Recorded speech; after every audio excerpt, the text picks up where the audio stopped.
Want to make multiple YouTube channels with one Google account?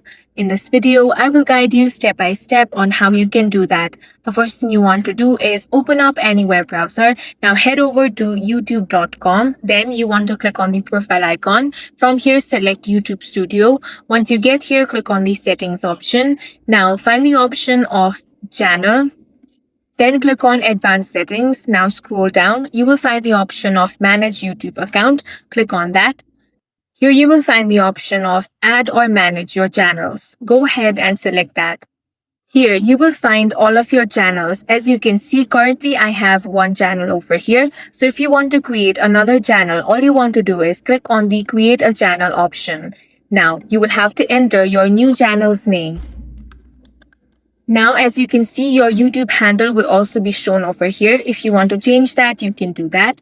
Next, you want to click on the Create Channel option.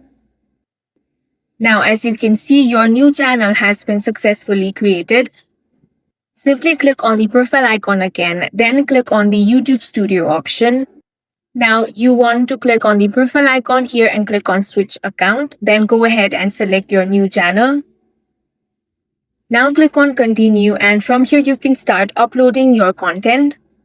And that's all for this video. If you found it useful, make sure to hit the like button and subscribe for more videos like this.